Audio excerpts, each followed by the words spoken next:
I'm Maria Schwartz alongside Madison Cunningham, and welcome to the Winsidr Show, where it's all about the W. We are just a hair away from the second break of the season. That's right, we got 2 breaks this season. The World Cup is basically here, so we'll have a nice little break in the W, but no shortage of things to discuss because the playoffs are just around the corner.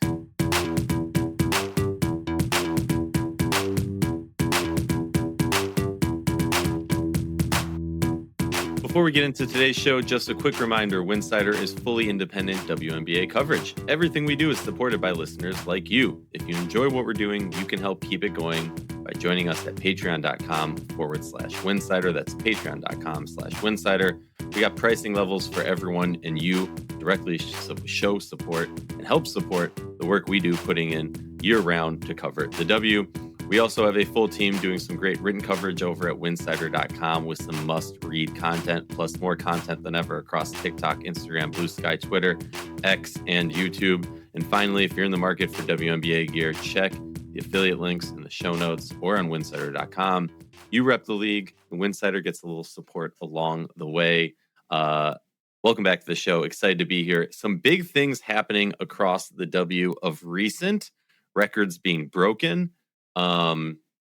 Big names becoming late season free agents, which, side note, I feel like is becoming a thing more. And like, I don't remember 4 years ago players being waived by non-playoff teams for the opportunity. Like, and I don't know, good thing, bad thing, whatever. There's so much to discuss. I love it from the players or from the team aspect of being nice and kind of like showing that, hey, we're a team friendly team or player friendly team, excuse me. But also, like, I would love some stats on if those players moving actually positively impact the new team. Like, we can all sit here and be like, oh yeah, if they do the same thing with NECA and she joins blah blah blah, that team would be amazing. But like, or Bonner or whatever. But like, the most recent one I think of is Emma Meesseman going to New York last year. That didn't end well. I'm trying to think of like another midseason move like that, and I don't really have one off the top of my head, so please in the comments, anything like that. That's my long rant. Anything on your mind besides those two, and we'll dive into those two, Bonner and Reese, but just in terms of any other headlines, anything that happened that we should be talking about that we're not? I don't know. I mean, there's been a lot happening, but I don't know if we should, dignify any of it with speaking about it. So no, I think we should just focus on those two things. Love it. Angel Reese with just an insane, okay, first of all, 26 rebounds for a team is like a normal 26 rebounds for a single player. That's some like, you're taking a WNBA player and throwing them overseas and they're just dominating like the whole Spanish league or like the whole Italian league. Like, the Angel Reese put up a 26 rebound game, 11 points, 3 assists, 3 steals. Don't need to get into the shooting percentage. And look, I will scream from the mountaintops about Angel Reese need to get her shooting percentage up. We can talk about that in a little moment. First, right now, great. Like, I don't want to say this because she's so young in the league, but like, can we say she's the greatest rebounder in league history ever? Like, already? Like, I don't think it's that crazy of a comment. And this is coming from somebody who watched Rebecca Brunson and Sylvia Fowles for many, many years. And also, like, part of me is just like, Angel Reese could just like give her like take some of her magic and give it to BG. I would just be so much happier if BG could just like, rebound like Angel Reese, whatever.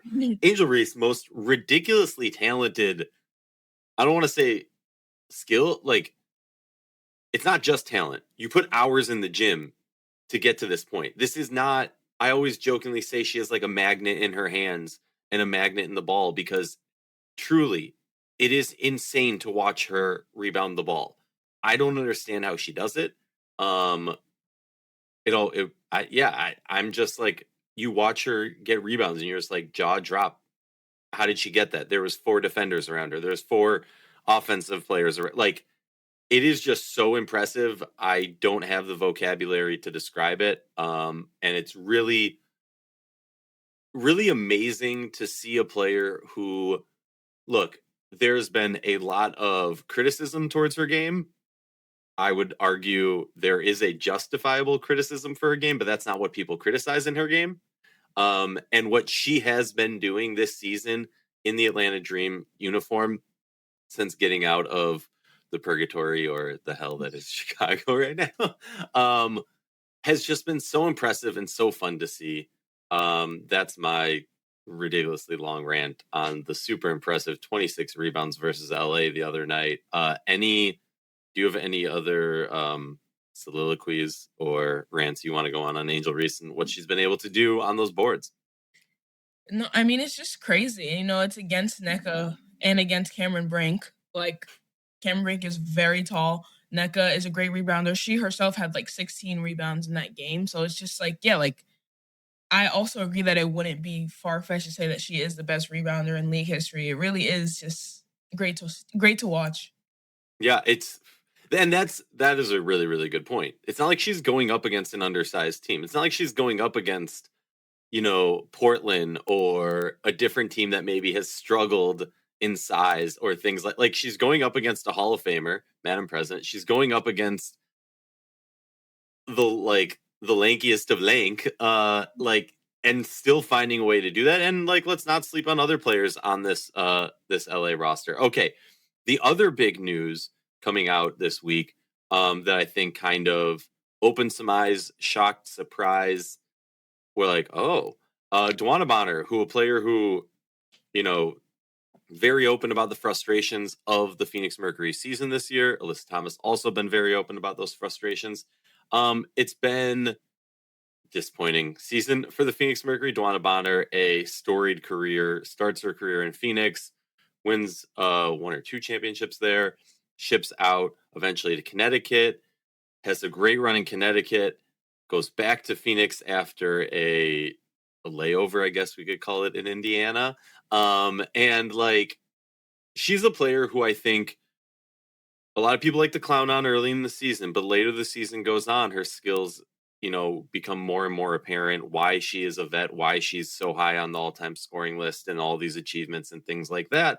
So now she's a free agent. They do a buyout in Phoenix.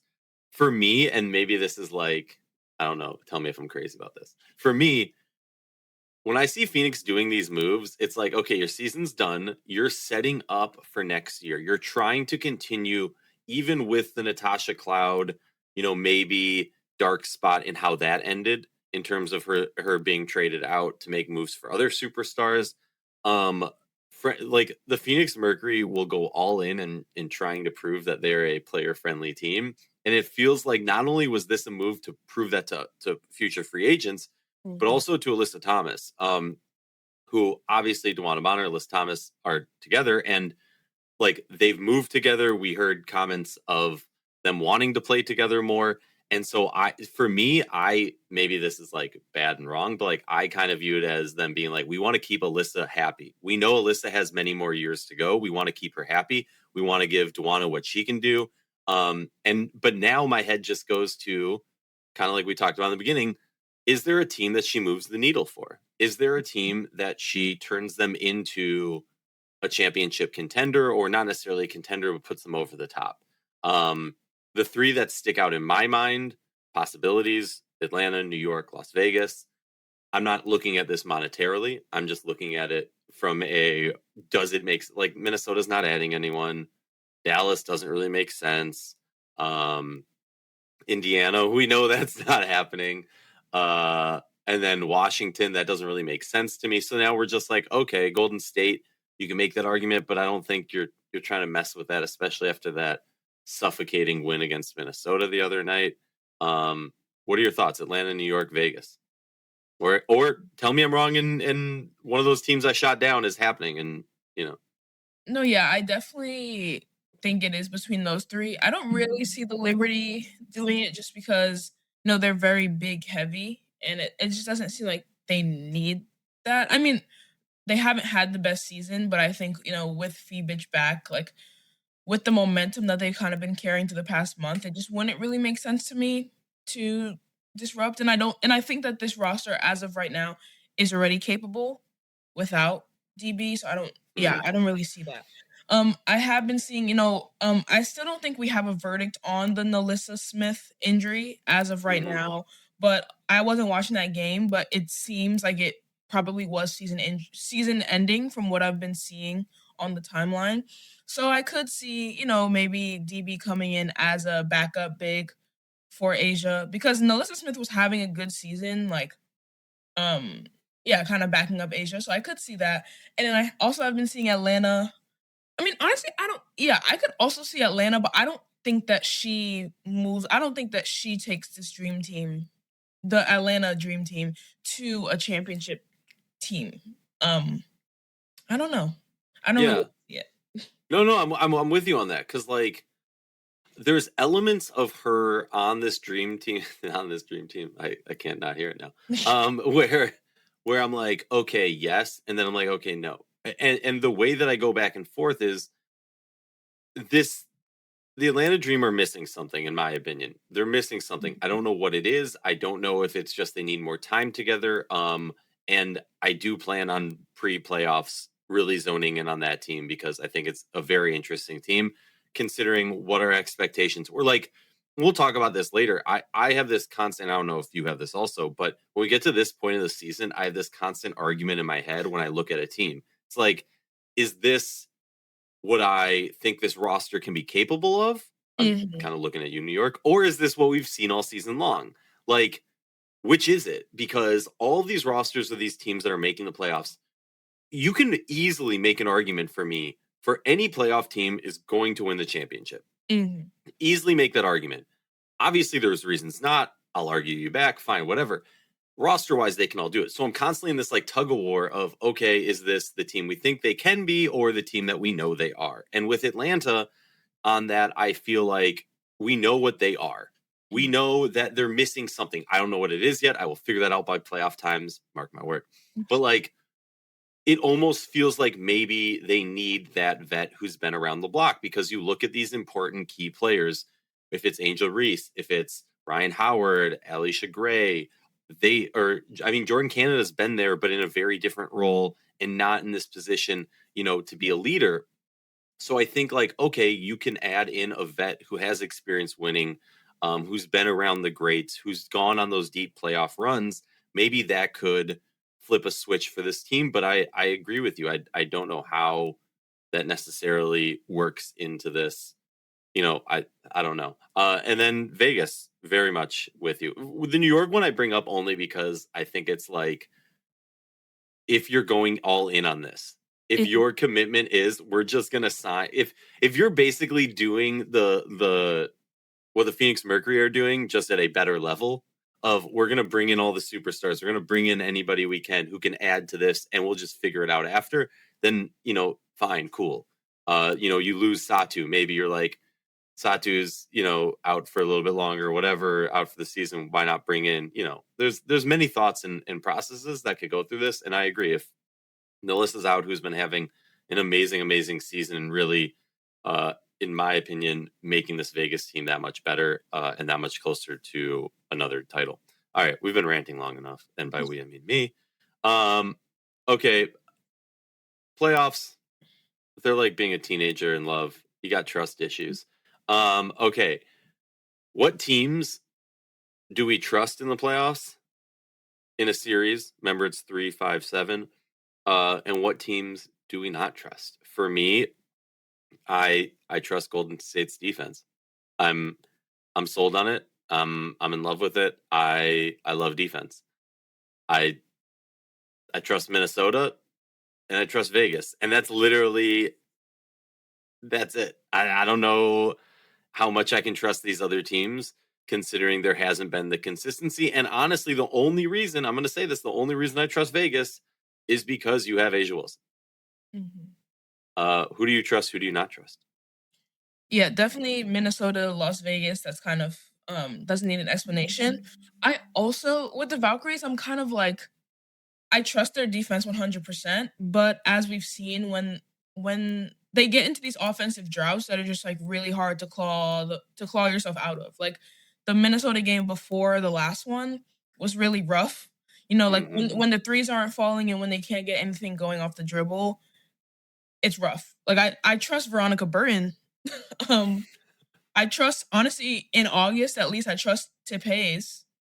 I think Gabby Williams needs to do a little more to be on that more trustworthy level. Because when she's playing her best, like, I could see this Valkyries team like cruising until they see either the aces or the Lynx, right? Like when she scores more than 15 points, I trust the Valkyries team. But it's kind of too often that she doesn't. But yeah, I trust the Valkyries defense and I trust the Valkyries bench. So I think, yeah, it really just hinges on that offensive production, especially from the starting unit. No, I'm very much with you on that. Okay, what we got wrong, a take from earlier in the season that was so wrong.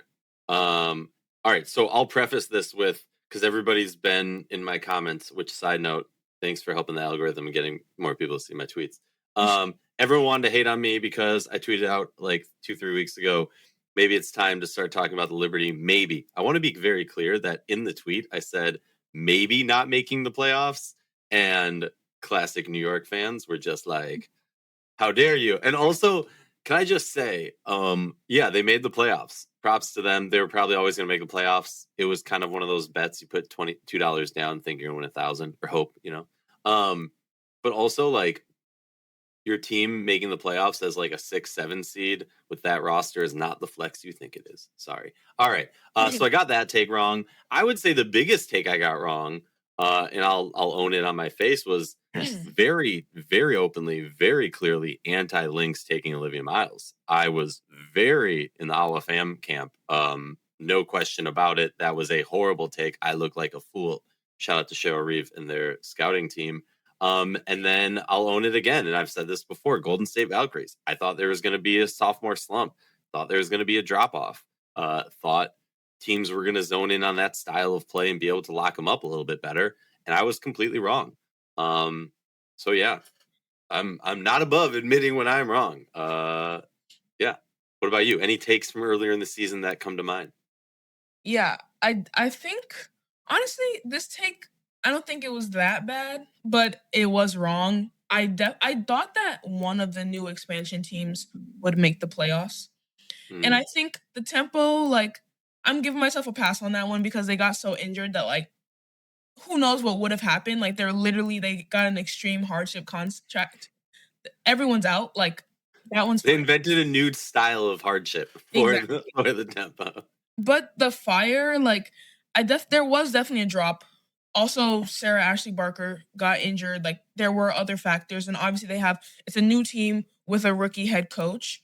I think they started the season obviously really well, beating the Liberty twice. So maybe I was a little reactionary with that, but they were ninth.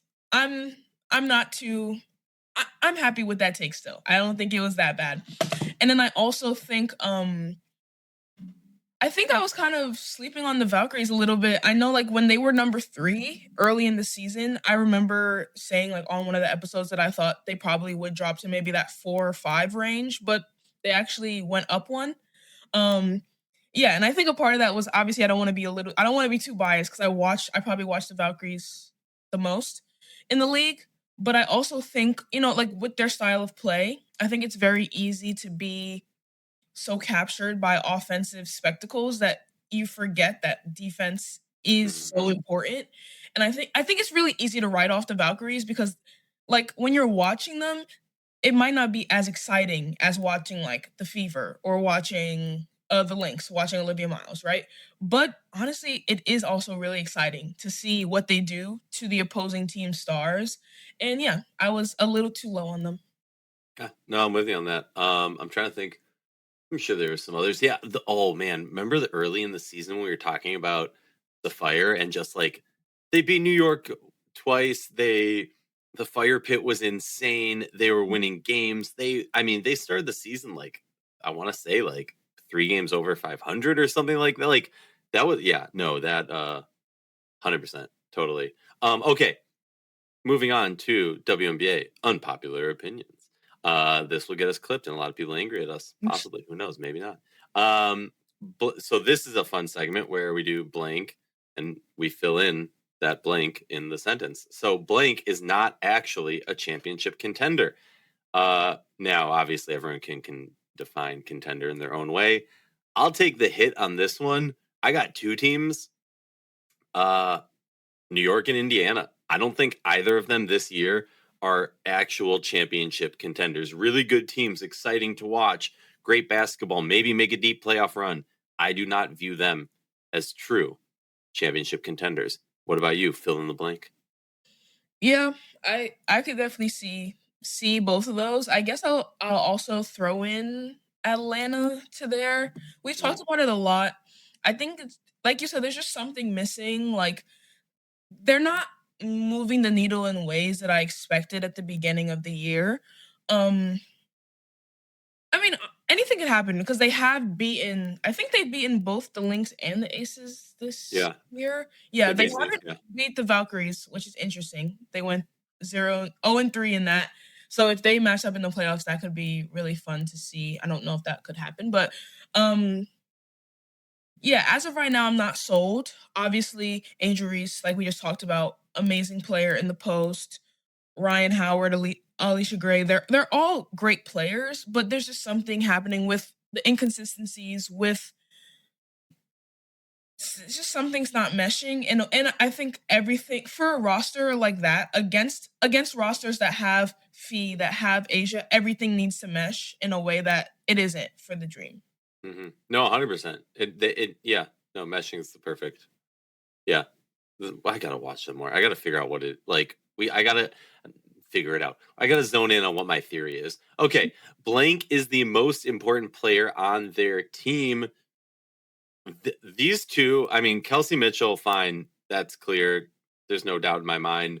And like, you can argue that Caitlin Clark needs to be, or Caitlin Clark, whatever. Like, the stats don't lie. The team's statistically better without Caitlin Clark. Argue with me all you want. I didn't make the numbers. That's the numbers. I would say that, like, I want to be very clear for all the Caitlin stands out there. Caitlin Clark, amazing basketball player. Obviously, I think this team should be better. Like, to win a championship needs to be a team that is better when Caitlin Clark is on the field. You're not winning a championship if, like, one of your best 5 players, your team is better when they're not on the court. That said, there's no doubt. Kelsey Mitchell, I mean, what is she up to? Like 24 games of 20-plus points per game in a row. That's insane what she's doing. Yeah. And then the other player that maybe this is, I don't know, we've talked about her a lot. Maybe this is recency bias. I'm going to Angel Reese. I'm going to say Angel Reese is the most important player on the Atlanta Dream. And I know we've talked about this before, how, Alicia Gray needs to step up, and one of their, either Gray or Ryan Howard or someone needs to get into that MVP level territory of play. And I honestly think it's Angel Reese at this point. And maybe it's like a Biggs biased in the W or what, but like at the end of the day, it's insanely hard for a guard or a wing to win MVP and to be on that level of play. And we'll talk about it later, but like for me, if we, Angel Reese, she sets that insane 26 rebounds in a single game. She scores 11. Like, those are MVP numbers. The one thing that's not MVP numbers is the shooting percentage. Now, if she gets her shooting, and I want to give a lot of props to Sue Bird. A few years ago, she said this early on in Angel Reese's career. Angel Reese is like shooting, let's say, example, like 4 of 12 in the game, or like something like that, right? As a big, those are bad numbers. She needs to be closer, to 50, 60% when she's shooting those. Fine, get that. But as Sue Bird pointed out, if she just turns 1 or 2 or 3 of those misses into a shot, we're talking about a 6 of 12. We're talking about a 7 of 12 player. It's not that far off. So now we're talking about a player who has 26 rebounds and you add 6 points. So now 26 and 18 or 26 and 19. Those are the stat lines. Those are the type of play and the consistency and the efficiency that will put Atlanta into championship contention. Sorry. It was who's the most important, or blank is the most important person on this team. And then I ranted. Yeah, I do definitely agree with both of those. I would also say, I already mentioned this for the Valkyries. I think at this point, it's Veronica Burton. Obviously, coming into the season, I would say Gabby Williams, great defender, and she can have that offensive production. But I think just like there's something about the grounding presence of like a point guard that the Valkyries have needed throughout the stretch. And I mean, they've had a great August, only lost 2 games, the last 2 before the last Lynx game. But VB has been great in all of them. When you're watching the team, like you can see a lot of times Nakase will run a VB and then all the bench player lineup because like kind of too often she's the only starter that can bring that energy when the shots aren't falling. She's a great driver. She's also a great defender. She had 5 steals last night. She was a primary defender for Olivia Miles, only scored, I think, 8 points. Yeah, she's just been amazing defensively and offensively. And then this is probably also recency bias, but I think there is a case for this season specifically Leonie Fibic on the Liberty, just because of how obviously we need more of a sample size, but the Liberty's defense has struggled so greatly since she's been out. And in that first game back, like just watching what she did on the defensive end was so impressive. And so it's just something that we haven't really seen from the Liberty in a while because Stewie can't anchor the defense like by herself. And like, especially like, I mean, she's still amazing, but she's getting older. You know, she can't be the only defender on that team. So Fibic was definitely really great to see. So yeah. I'm glad you brought that up because I was going to ask you. I was like, would you go Stewie in that case? Would you go Leo? Would you go Sab? Like, there's a lot of different angles to take on it. Yeah, it's actually really hard. Like, I'm not 100%. I wouldn't say 100% that it's Fibic because I also think the difference, like Sabrina, when she was playing poorly at the beginning of the season versus when she kind of turned it on, like maybe a month ago, has also been a night and day difference. So yeah, it's really hard. And obviously Stewie is Stewie. So yeah, I don't know. But it's defensively, it's definitely Fibic, I think. Yeah, no, I'm with you on that. Yeah, you can't put it all on Stewie. Like, Stewie will get you to the point where, like, other players need to perform so that you can be at that top level. But she no longer can just, you know, Asia Wilson put a team on her back, carry them to whatever. Okay, next one. We are overrating blank heading into the playoffs. I have 2 things again. Offense. We are overrating offense heading into the playoffs because playoffs you need defense.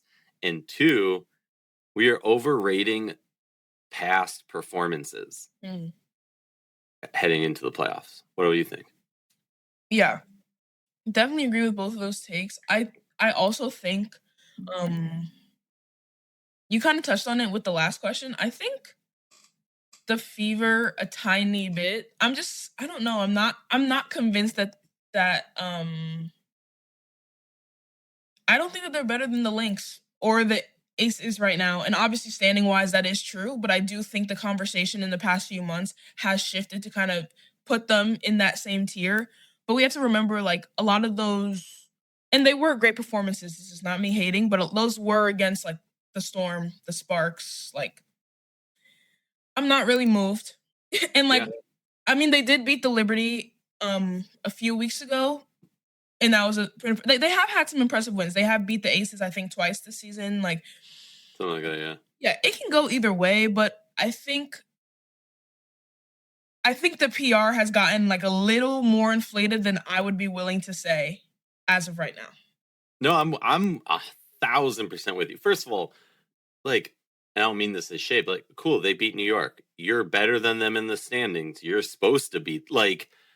And I think like that's something that maybe gets too much attention, right? I am 1,000%. There's levels to this thing.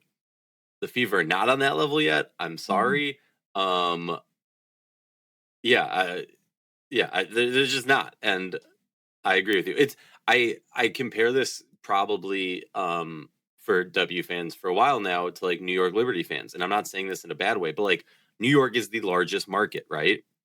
They have more fans than Minnesota has, or, you know, some other, or Connecticut has. So on social media, on the narrative aspect, they're going to be louder talking about it, which does not necessarily mean that their team is better just because more people are saying it. Indiana is not a better team because more people are saying they are a better team. They're a better team because they make more shots and play better defense. And they need to do more of that if they want to be on the same level as the Valkyries, as the Aces, as Minnesota. Just our take. Okay. Final question. The team no one wants to face is actually, and this is my take, it's not Minnesota, the number 1 team. It's not Golden State, the number 2 team. it's Las Vegas. I think everybody going into the playoffs, it doesn't matter if you've lived under a rock for 20 years or not. You walk into a WNBA court, you see what A'ja Wilson is doing. You are afraid to play her because you know that the regular season is like preseason for her. It's a warm up for the playoffs for A'ja Wilson. Is there another team that I'm missing that nobody wants to face? Yeah, I mean, totally agree with that. Like, even the Liberty, who are probably the best equipped, probably don't want to see her. They can get it done, but that doesn't mean you want to. I guess like a fun one could also be Washington. I think like a top seed. As a top seed, I would not want Washington to be my first round matchup. Like, what we've been seeing from Shakira Austin, from Sonia Citron, from Kiki Ariafin has just been phenomenal. You know, they add that defense with Lainey Hamilton. They just like, things are really flowing for this team. And, you know, they have beaten so many of the top teams this season that it's just not a team that I think second round, sure. Like, I think that would be fine. But like right now they're paired against the Valkyries. If I'm the Valkyries, I don't really want to see them. The Valkyries have beaten them this season, but especially with Golden State's like deficiencies in the post, would hate to see the Mystics in the first round of the playoffs. If I'm the Lynx, I don't want them to drop. Like, I don't want to see them in the first round. So yeah. Yeah. No, it's funny because normally, you know, teams you want a better seeding. I think the current format, fans will remember a few years ago, if you're the number one seed, you got like a 2-round bye, you were basically set.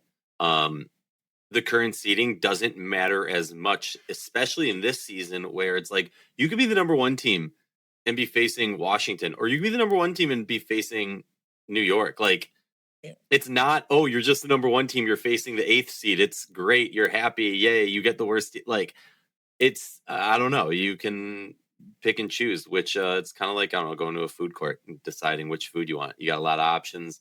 Some's going to give you some tummy troubles. Some you're going to devour and be great. One thing I want to point out before we close out this episode, strength of schedule remaining. New York is now number 1 with 6 games left. Connecticut, who cares, number 2. Portland, who cares, number 3. Then Minnesota at number 4. Indiana at 5.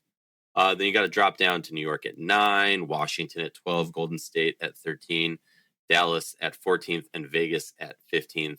So obviously New York and Minnesota, by far the hardest schedule for our playoff teams remaining. And as we talked about, this is the last episode probably before the World Cup break. But during the World Cup break, we're going to get into some hot topics. I think we're finally going to do the MVP debate, have a little discussion, have a little, anger, get the fans riled up, have some fun with it. I don't think people will actually be that angry if they listen to the episode, but if you clip it, you might. I want to thank everyone for listening and just say thank you for supporting independent WNBA coverage. Winsidr has been doing this for a long time with a lot of other independent outlets. And I say this because we've seen what major news outlets are doing when they cover the W. They don't care about the W. They don't want to talk about the game. We do. That's why we're here. Appreciate you for listening, and please support us and other independent WNBA outlets.